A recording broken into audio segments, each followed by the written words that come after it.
Noite Infeliz, capítulo 39. Estamos com 15 anos de novo, desesperadamente apaixonados, Baltazar e eu, nos beijando na margem do Orontes. E é tão bonito e dourado e eterno, e sempre será.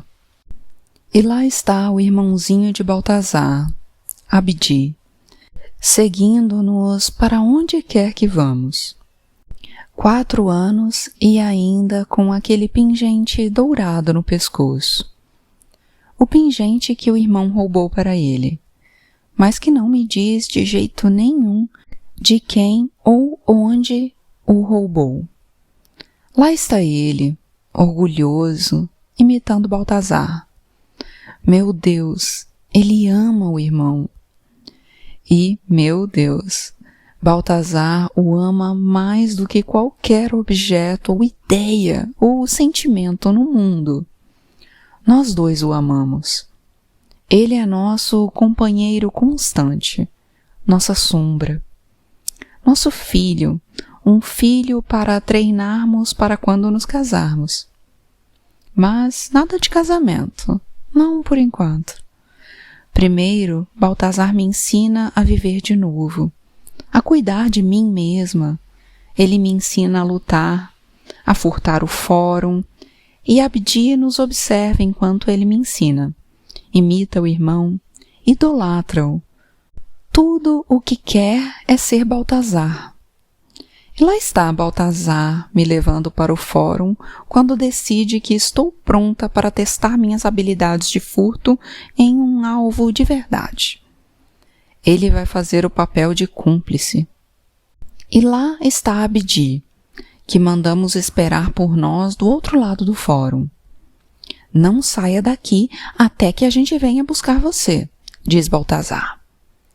Mas lá está Abdi andando assim mesmo, querendo desesperadamente ser como o irmão. Perambulando sozinho, tentando furtar por conta própria. Ele nos viu treinar com muita atenção, com muita frequência.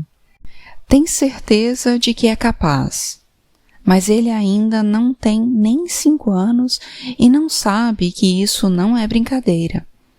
E lá está ele, seguindo um homem pelo fórum. Um homem que parece ter um monte de dinheiro. Lá está ele, imitando o jeito como Baltazar desliza a mão pelas vestes do alvo, pega a bolsa de moedas, e lá está Abdi se aproximando, e lá está Abdi pegando a bolsa, e lá está Abdi sendo pego em flagrante.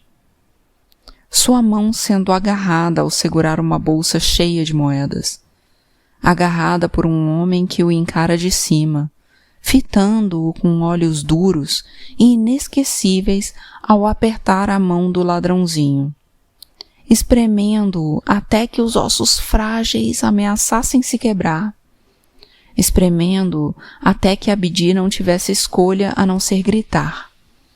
E o homem enorme se inclina sobre o pequeno ladrão, esse pequeno rato sírio, um verdadeiro exemplo de tudo o que há de errado naquela cidade miserável.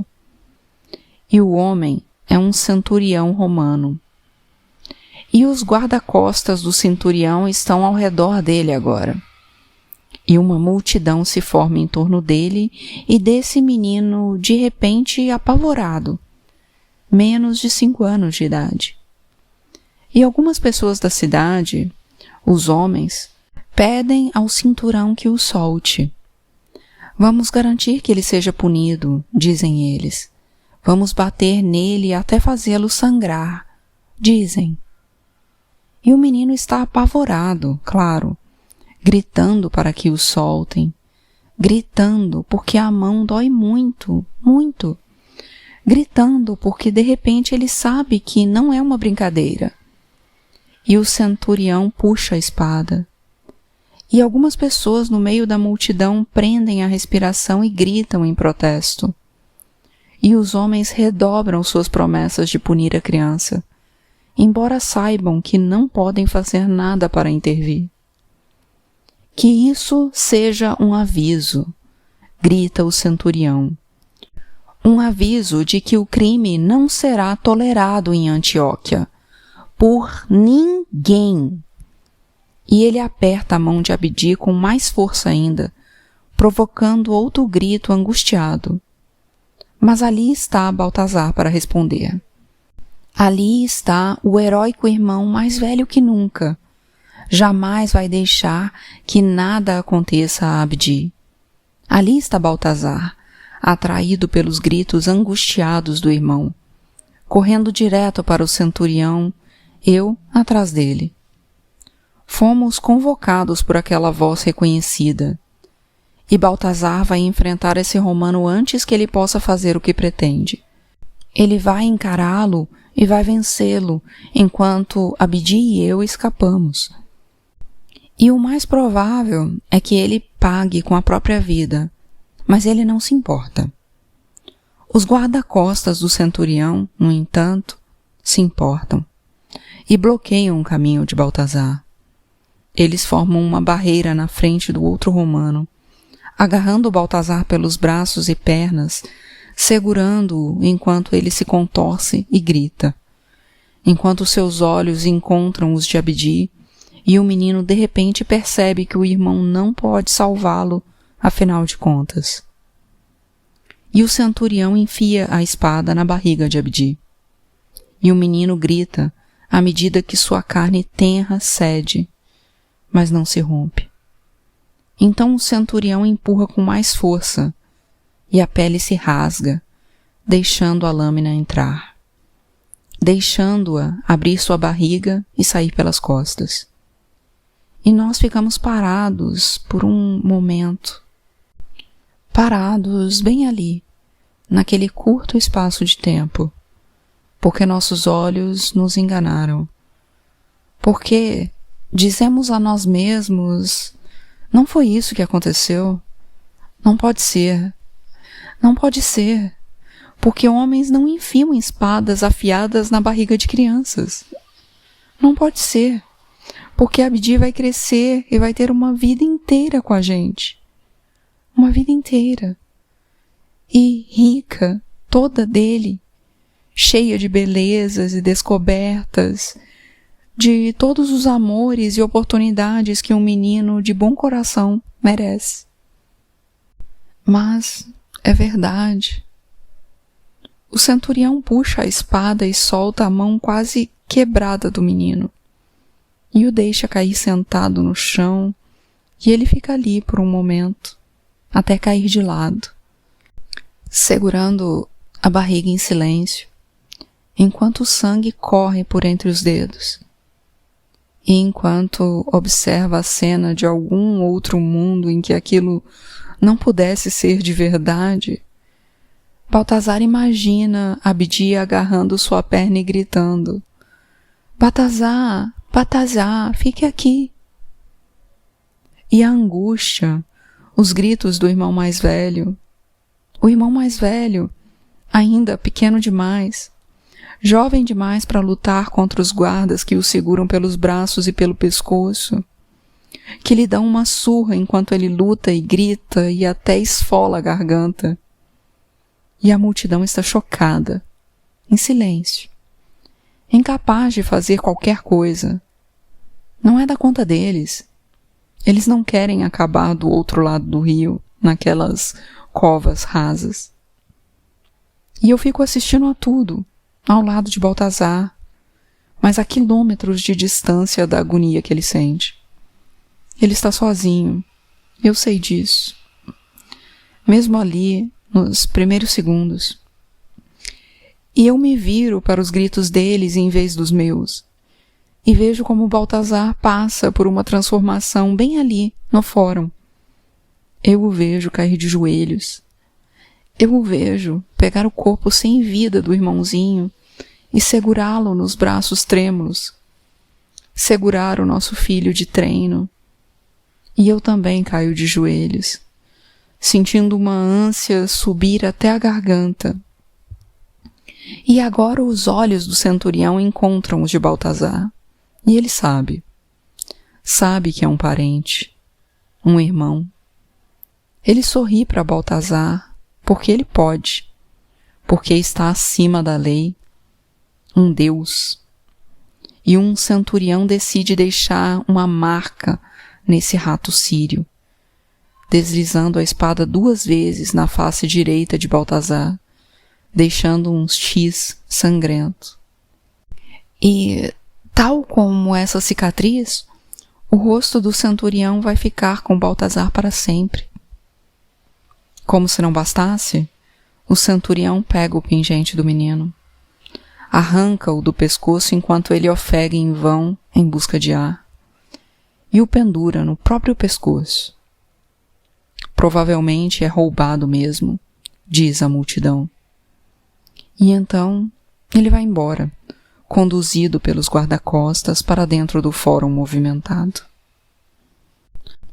Só para o caso de não termos tanto medo quanto você acha e decidirmos nos rebelar contra você, penso.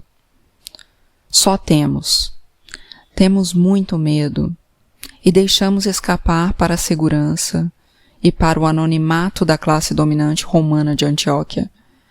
E assim que o centurião vai embora para nunca mais ser visto novamente, voltamos nossa atenção para 2 irmãos que ele deixou para trás, um grande e um pequeno, um morto e um desejando morrer. E testemunhamos tudo juntos, assistindo, atordoados, aquele momento tão íntimo, invadindo esse luto com nossos olhos, incapazes de oferecer qualquer conforto. Juntos, testemunhamos o fim do ser que atendia pelo nome de Baltazar, e assistimos ao nascimento de um novo ser, aquele a quem eles chamarão de fantasma da Antioquia, uma criatura assassina e furiosa.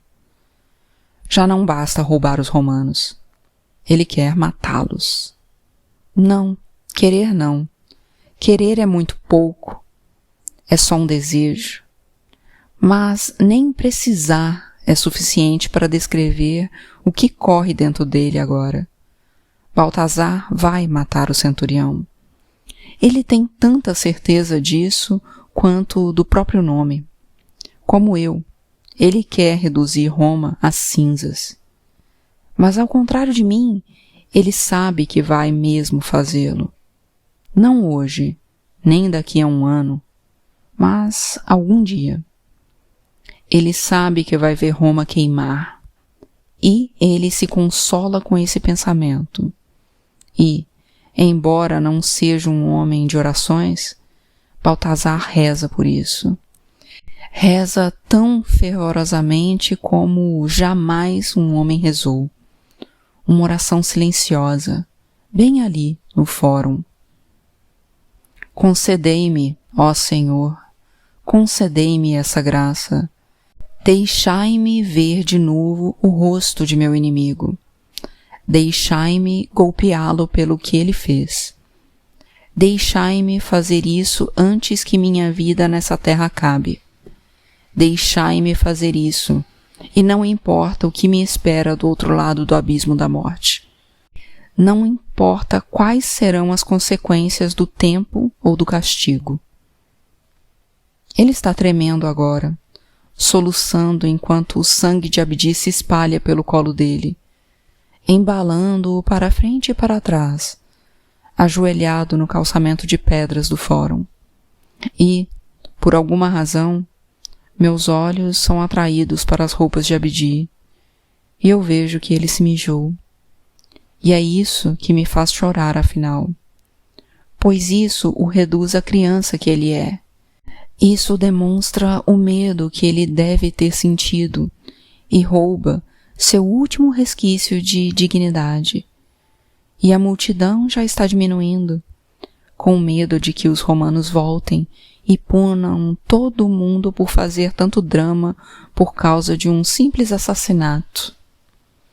Baltazar soluça e grita e embala o irmão, nosso filho, para o menino dormir, exatamente como fazia na margem do Orontes, quando Abdi tirava uma soneca em seus braços à sombra da árvore com a cicatriz. E eu me ajoelho perto deles, balançando e chorando sozinha. Mas não há nada que eu possa fazer.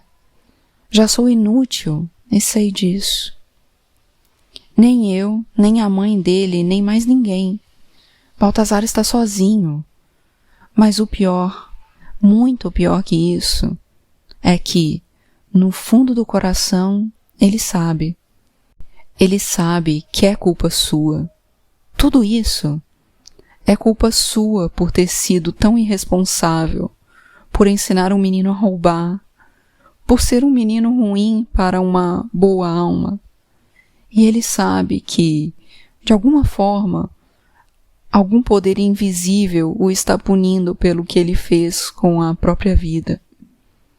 Todos os pecados imperdoáveis que ele cometeu. Ele sabe que Deus o odeia. Aqui está a prova, em seus braços.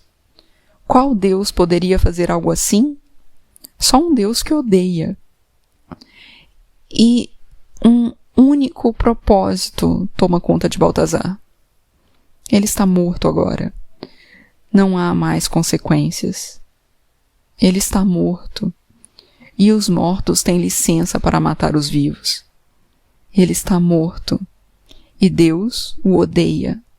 Aqui está a prova, bem aqui, sangrando em seu colo. Mas Baltazar não vai se contentar em ser odiado por Deus. Ele vai odiar Deus também.